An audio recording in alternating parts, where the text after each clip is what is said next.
Hello everyone and welcome to my channel Blue Dreams. So this is the first time I'm making such a video which I am recording for this simulation software that I've recently bought, which is heavily exciting and I'm enjoying it a lot. So it helps me and thousands and maybe millions of other people around the globe to see and answer some questions that we sometimes have in our minds. Of course, these questions can be answered by science and by calculations and by look at the astronomical quantification. But in real life, unfortunately, we cannot see them because a disaster could happen to our solar system, and of course to our Earth, which lead all of us to die. And of course, that's something we don't want.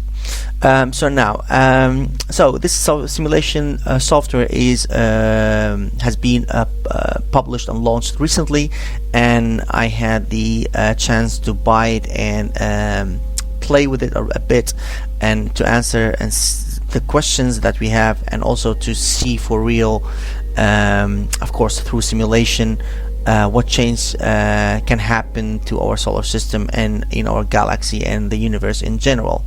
So as a start, I'm going just to go through the solar system. As you see, this is the sun and the planets around the sun: Mars, Venus, Mercury, Earth, which is the third planet from the sun, and then we have of course Mars, and we have if I can make it a bit bigger, then we have Jupiter. Imagine how far is Jupiter revolving around the sun. Then we have even Saturn, and then Pluto.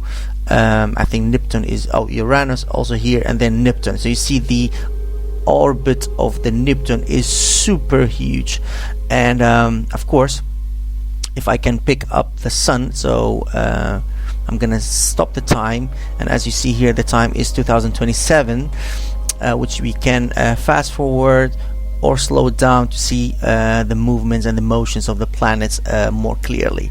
So to pick up Earth, we can see that this is the properties of Earth and all the physical numbers that Earth has, and of course for the name is Earth, and the mass is 1 Earth, which is equivalent to the mass of Earth, which is 1. In this simulation, it's all the other masses and is counted or calculated based with reference to the mass of Earth. And also the same goes for the radius, which is 1 Earth, which is 1 radius of Earth, which is the distance between the circumference of Earth to its core center. And then we have the density, and the average temperature is around 7.5 degrees Celsius.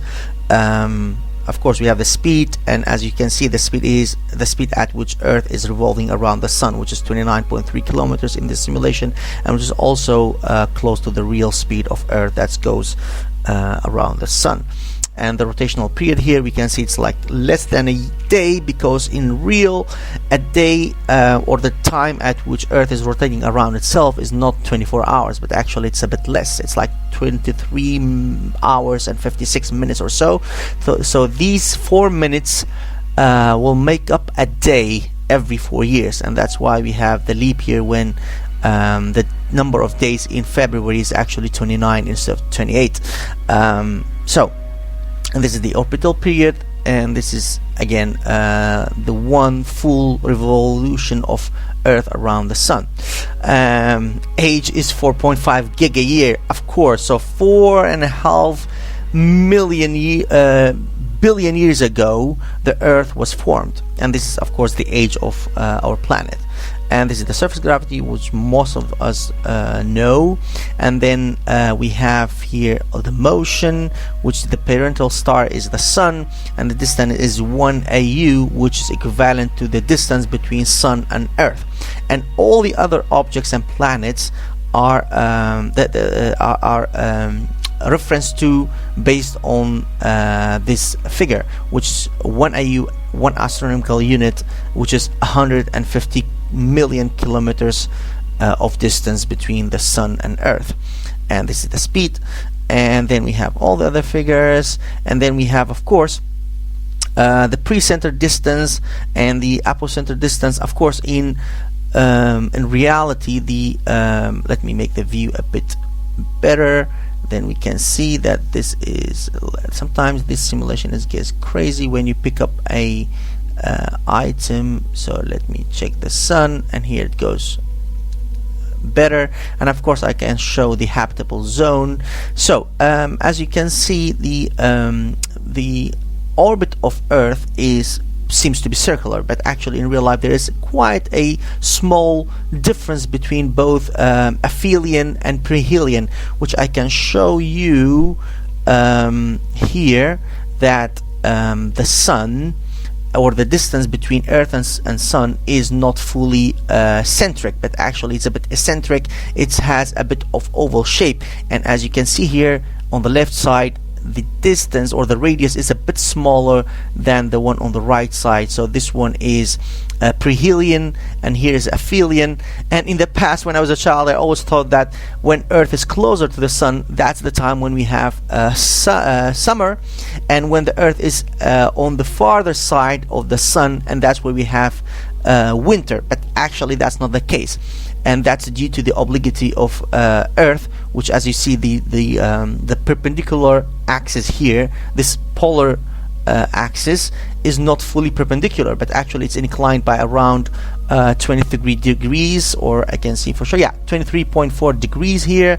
And that's why at this perihelion we have actually the January, which is the side at which Earth is closer to the Sun, and then we have at the other side aphelion. That's exactly when the summer happened, because as you see, the northern hemisphere is facing the Sun, and in this side the northern hemisphere is facing the other side, which explains why we have the winter at this point, when at this point of the orbit. So let's go back to the simulation, and of course this is the Sun. And just for a start, let's do a bit of changes, and if I can pick up Earth and go and see what would happen if the Earth had a let me go to the overview, and if Earth had a radius that's 10 times bigger. So immediately we can see that if Earth had that gigantic radius, we can see that the shape of Earth is kind of changing into this strange, fully covered with water, except at the two poles, when we have a very HIPAA-shaped glacier, which looks like the juice cap actually on their heads. So we can see that the North Pole and the South Pole are fully frozen, and the rest of the Earth is fully covered with water. But now, as we can see, it's not affecting much, except that the mass has increased a lot, and it's equivalent to 3.15 mass of Jupiter. But now, to make it more fun, let me slow down the time a bit and see what would happen if the mass of Earth was 10 times bigger. So now we can see it's 31 times bigger than the mass of Jupiter. And as you can see, let me see if that's, yeah.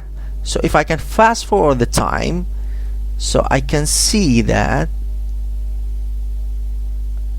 so there's something happening. And of course, let me stop it a bit, and let's pick up Earth. And so you see that the mass of Earth is quite heavy, and it is a lot. Let me make it now.